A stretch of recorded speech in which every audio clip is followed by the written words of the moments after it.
maybe a puff really isn't that much of a deal.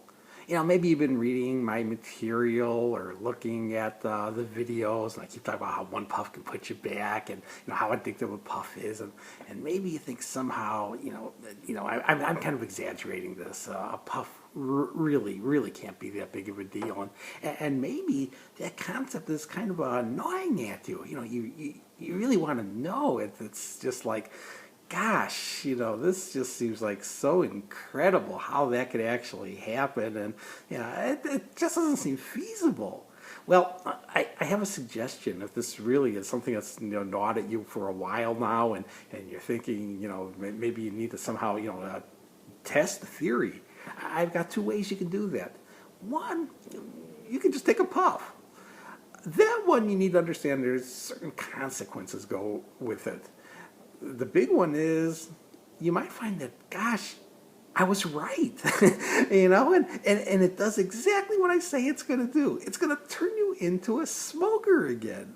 Then you got all the health consequences, you got all the expenses, you got the smells, you got the stares, all the people who knew you had quit and you went back, and they think, some of them just think you're an idiot now for doing this, and you got to live with that. That's part of the deal, and that's a small part of the consequence compared to the medical, but compared to the real life-threatening implications. So while that is a way of finding out, it's not an advisable route to go. The more advisable one is go talk to the smokers you know. Just I do this a lot where I try to get you to talk to people who've quit to find out things, and people who smoke to find out things. Find the people you know who are smokers today and ask them if they'd ever quit. Oh, you're going to find a bunch of them who had quits. Some of them had, they were maybe days.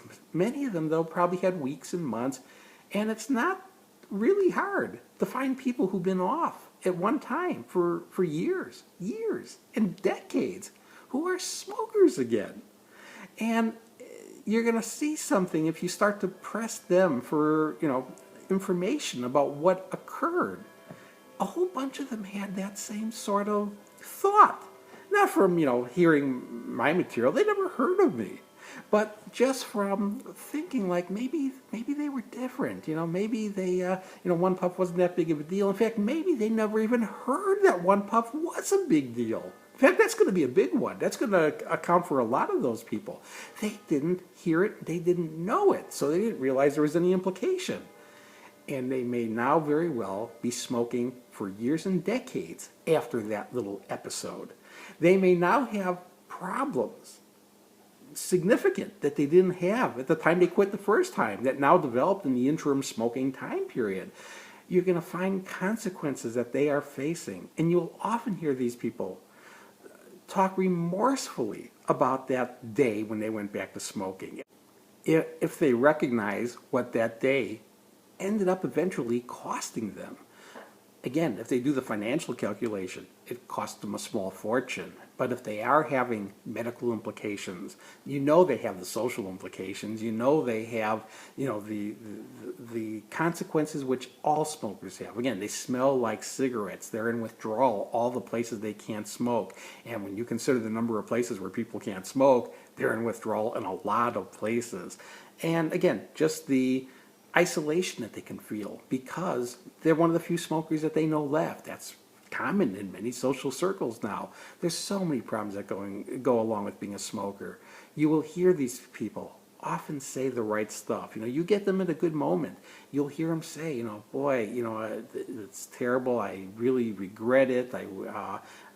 I wish I could stop again. They'll say how much they're smoking. They'll talk about the problems they're having, and somewhere often you'll hear them say at the tail end, like, I gotta quit someday, and you realize they're trapped. They don't know that they can get out. They can. I mean, you did. They did before. They can again, but they're not ready. And the sad truth is they may never be ready. They may never have the impetus that they had that first time. And again, especially when you're dealing with people who now have problems that didn't have it the first time, and yet they still are currently smoking. And again, I said, talk to current smokers. That's where you're going to kind of get this insight. You'll start to realize what the implication of that puff was for them. it was hard. It was hard, and it was something that is costing them their quality of life right now, and if not corrected, will cost them their life down the line. So again, you can find out from your own experience and become one of those people. And hey, then maybe an ex-smoker will come up to you one day and get some great insight of how you messed up and the consequence you're paying. You can do that. It's not what you want to do. It's not the way to find out. The way to find out, again, is from other people's mistakes, not from your mistake. If you had mistakes in the past, remember those mistakes. If this is your first quit, great, that's wonderful. Make this one last. But if this is your 10th quit or your 20th quit, doesn't make a difference now. If it's your first or your 100th, this will be your last. The last one you'll ever have to do. If you do one thing different this time, and that is simply stick to the commitment that you hopefully made before, that hopefully you have right now. Again, day at a time, but to stick to the commitment to never take another puff.